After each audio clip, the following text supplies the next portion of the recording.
Hello learners, good morning, good evening, good afternoon. तो कैसे हैं आप सब।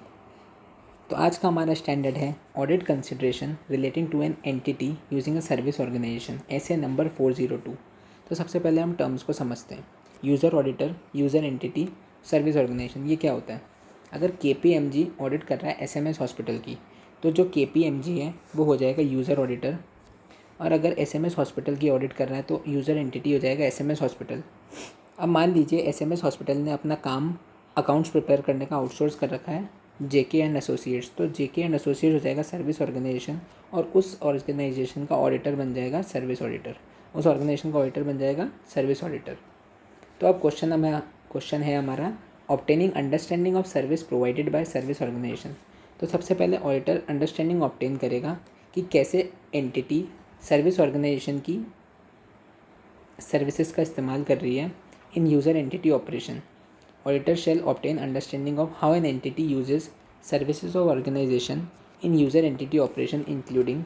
सबसे पहला पॉइंट, 3 पॉइंट तो नेचर से रिलेटेड है, तो आपको ये ऐसे ही याद हो जाएंगे। सबसे पहला, nature of service provided by service organisation and significance of services to user entity.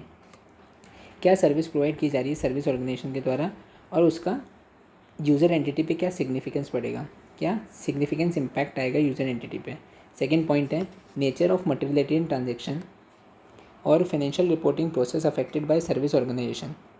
Third और फोर्थ दोनों कितना इंटरेक्ट करेंगे, ये रिलेशनशिप पे डिपेंड करता है। दोनों कितना इंटरेक्ट करेंगे ये उनकी रिलेशनशिप पे डिपेंड करता है। दोनों कितना इंटरेक्ट करेंगे ये उनकी रिलेशनशिप पे डिपेंड करता है। तो ये ऐसा आपको याद हो जाएगा।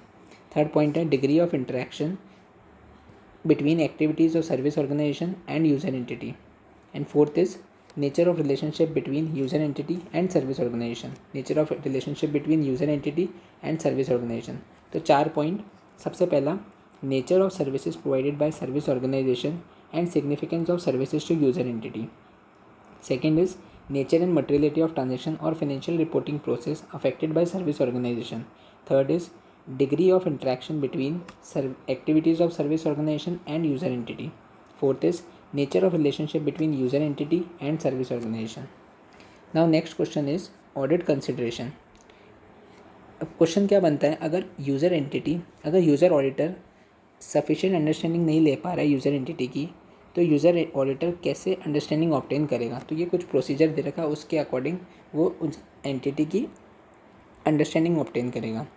तो सबसे पहले है ऑब्टेनिंग टाइप 1 और type 2 report if available. Second is contact करेगा वो सर्विस ऑर्गेनाइजेशन को थ्रू यूज़र एंटिटी, फिर उस सर्विस ऑर्गेनाइजेशन में जाएगा, फिर अनदर ऑडिटर के काम का इस्तेमाल करके प्रोसीजर परफॉर्म करेगा जो नेसेसरी इन्फॉर्मेशन प्रोवाइड करता है about relevant controls in service organisation. तो पॉइंट्स आर ऑब्टेनिंग टाइप 1 और type 2 report, contacting the service organisation through user entity, visiting the service organisation, using another auditor to perform procedures that provide necessary information about relevant controls at service organization. तो type 1 report और type 2 report क्या होती है। Type 1 report अगर report कर रहे हैं किस पे, description and design of internal control at service organisation for specific date. अगर रिपोर्ट कर रहे हैं DD पे तो वो टाइप 1 रिपोर्ट हो जाएगी।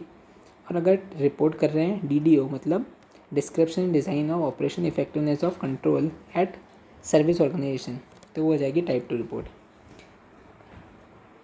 सो are SA number 402 is also over. अब हम मिलेंगे नेक्स्ट वीडियो में ऐसे नंबर 450 के साथ। Take care guys.